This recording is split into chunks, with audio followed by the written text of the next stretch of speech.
Welcome to the Noodle Podcast. We are Kate and Max, and we love noodling on what we've learned by accident. This podcast is a space where we share how we get the best out of ourselves and the people we've worked with. In today's episode, we talk about those repeatable, tweakable things that allow you to be both creative and efficient with your time. And there's also a bit about human Meccano kits. Hello, Kate. Hello, Max. So today we are going to talk about building blocks. Yes, episode 8. Episode 8, that's right. Building blocks. So this is something that you have talked about, and I've been quite surprised at how it's taken you to a place of going, ooh, yeah, this is good stuff. Yeah. Because you usually don't like to be told, here's a set of things and you've got to do it in this order. Yep. I can't bear forms. You hate detail. Templates. Yes. You don't like to be boxed in. But what we're going to talk about today is how having those blocks has really helped us in terms of the work we've done together and apart. And yeah, so do you want to say a bit more about what you mean? Yeah. So I think that thing about reflecting back over what we've learned. So when we were getting ready for doing our podcast series, you really start to look back at what has helped you in your career, what have been the things, the foundations, and then you sort of go, foundations, hang on a minute, there are some core things that have been foundational, or when you learnt them, they were so influential on what you did with other experiences. And I started to realise, certainly when we first went into business, that we had that moment ourselves where we'd realised, actually, when we're helping people to learn, we came up with self-focus execution. Do you remember? Yes, self-focus execution. Yeah. And what we realised when we were doing the beginning of our business was that in order for people to be able to do something well, they needed to understand themselves first. And if they understood themselves, then they could work out where to focus. And then if they knew where to focus, then they'd know how to do it and do it well. But we realised that a lot of the time people were taught how to execute something. So an example would be we might be asked to run a programme or a course for communication skills, for example. And for communication skills, the people that were asking us to do this were saying, they need to be better at doing presentations and speaking up on calls or it's just do that, do that. We've got a problem in this area, do that. But just hitting those things and telling people how to communicate better doesn't work if you haven't helped them think about, what does this mean to you? How do you typically do this or not do this? Yes. Starting with you, not starting with what's the impact you're going to be making on other people, but what does this bring up? Yeah. Because if you think about somebody who's quiet, wanting to think about how they go about presentations, their version of a good presentation is going to look very different to Maxine talking quite happily, freely, with no structure, whatever. So I would need different tools and techniques to help me create a presentation that made sense, that flowed, that gave people confidence that I was going somewhere. Whereas somebody who was maybe more introverted or less confident speaking would need different skills around, okay, so how do they project into the room to build the trust? Yeah. Or, so self, then where are you focused? Then on the tools and techniques was like a sort of a hidden structure, if you like, a hidden building block for us. But it's worked well applying that to any time we're asked to design a course or an intervention of some sort with a team or with individuals. Yeah, I've always been a big fan of these ways to do things. I feel very uncomfortable if someone hasn't said, here's the way to do something. I think in my marketing days, again, a client might say, well, we want an advert for this because our competition's doing that, so we need a TV ad. But if you go back to, hang on a minute, what's your overall strategy? Not how do you do the thing? We're not just going to jump and do the thing you've asked us to do. Go back to strategy and then your objectives and then your tactics. So you kind of take it more granular. We do that with goal setting for individuals as well, don't we?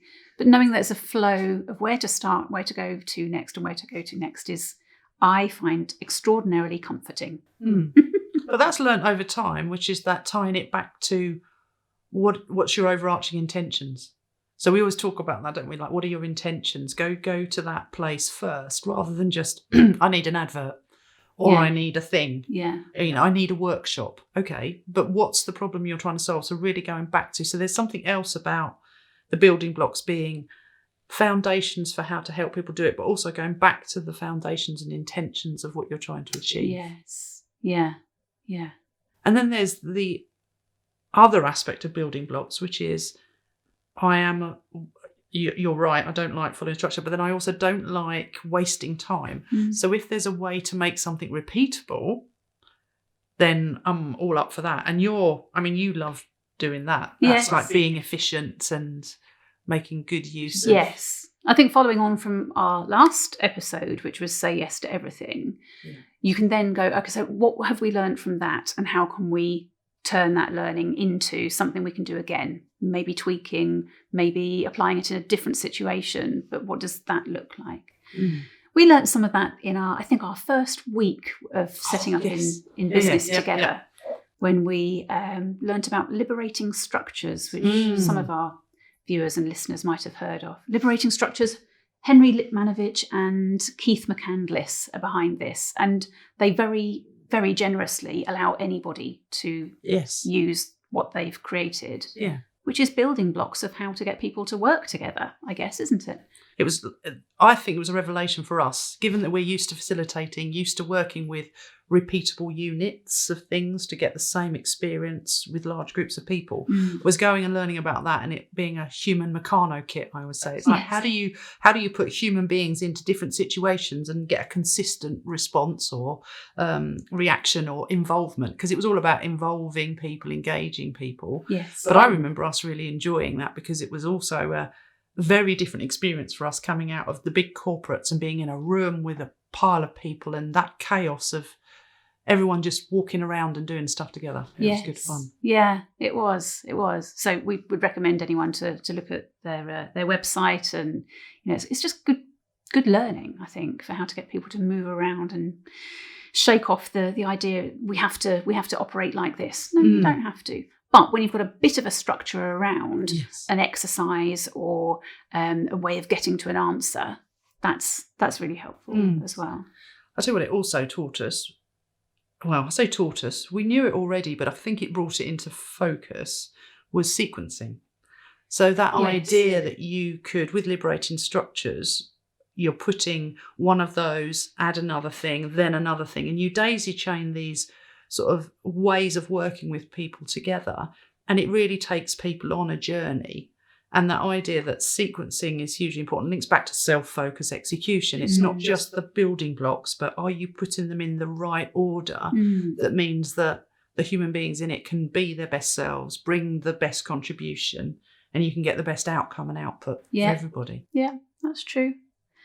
That happened back in my workout days, workout being something that was created in GE in the States. But then other businesses took it on. Workout is, I've talked about this before, but looking at problems that people have in any part of any business and allowing them to work through to a solution, and then get that solution adopted by their senior managers. And again, often they'll look at what the solution is. If only we had more printers, for example, then we wouldn't be hanging around waiting for other people to use the printer. Okay, now what's really going on here?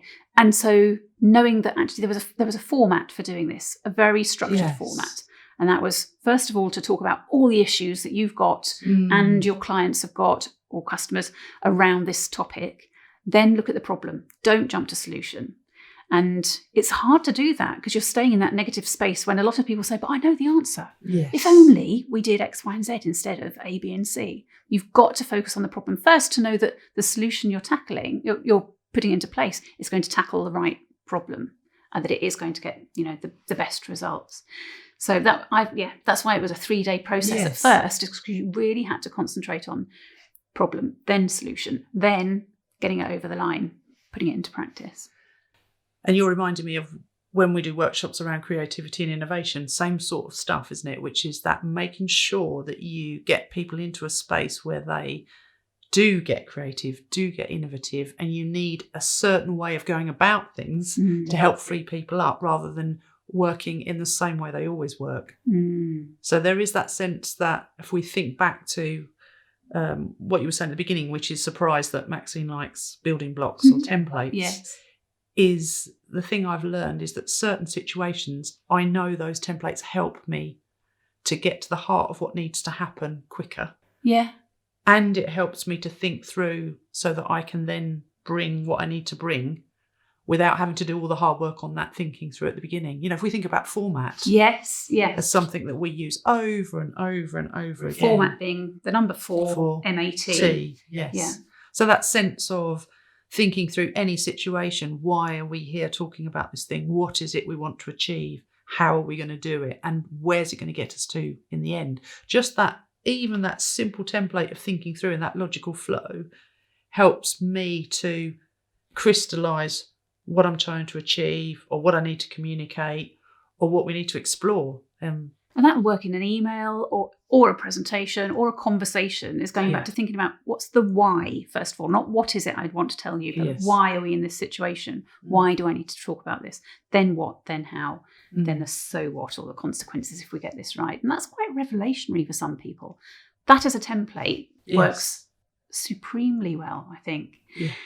Again, I'm glad it works for you, and you've taught me loads of those templates, because sometimes people say, well, if you're creative, you don't need this stuff. I ask a lot of my coaching clients, how do you feel about creativity? Lots of people say, I'm not creative. Everyone's creative, because you're a whole new blueprint of a human being that's never happened before. So any thought process that you have has never happened in this way by you doing it. So I do say, you are creative. I like to think I'm creative, but I'm only creative in a way that I can work on things that have been done before, and I take them and do something different with them. I play piano, but I cannot just play by ear. You give me a piece of music, I can sight read. I can play that piece of music, but I need to have that in front of me. I need to have a dressmaking pattern. Oh my God, I sound so boring. I need a pattern to follow and then make it my own. I find it very difficult just to come up with some crazy ideas. You're very good at the crazy idea space.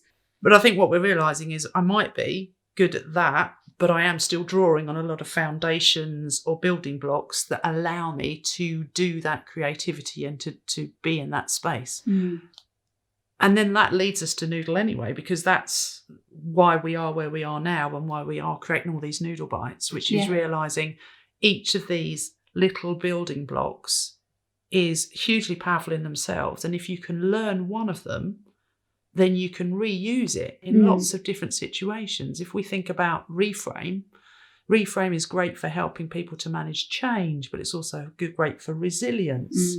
So as we said in the last podcast, it's good for saying yes to everything. There's lots of reusable possibilities, I think. Yes. When you take that initial model and you think, okay, so this could be applied in a myriad of ways. It depends who you are, going back to self. Some of these things will talk to you more than others. Or you'll be like, I know how to do that, but I've forgotten. And actually I've got this situation coming up where it might be good just to brush up my thinking on how do I talk to people who are resistant to the message that I'm about to give them. I think that's happening a lot at the moment. So having that comfort of there's a model that I can go back to or learn and be able to apply it and do it authentically as well. So in a way that seems right for me and for my audience. Yeah. So I think what we're saying is reflect on what you do well and work out what your building blocks are. Work out what your foundations are. Because once you know what you do, then it allows you to do it more, do it better, and do it with ease, or even maybe share with other people. Because, as you said, each of us is unique, and you kind of assume sometimes that other people know what you know. Yes. And then you're quite surprised when they don't. So working out your own building blocks is wonderful, but then also drawing on other people's. The things that work really well for you and the things that work really well for me are great to share. So it's really lovely to know, okay, so what are your foundations? And then that sequencing, that being sure about how do you put things together to help you get great outcomes. Yes, that's right. Thanks. Good. Okay, now another thing that I know is really important in terms of our building blocks, and which we're going to talk about more in the next episode, is what keeps us going. How do we know if we're running low? What are the key things that we need to return to? And right now, I'm feeling like it's cake, please, Max. Cake and coffee. Cake and coffee. Okay. Well, let's see you in the next episode then. See ya. Okay. Thank you very much for joining us today. We'd love to know what you think and any experiences that you have that you're happy to share. Please join us at noodle.space. Don't forget to subscribe, share and leave us a review. You can now follow us on Instagram at noodle_space. We'll see you next time.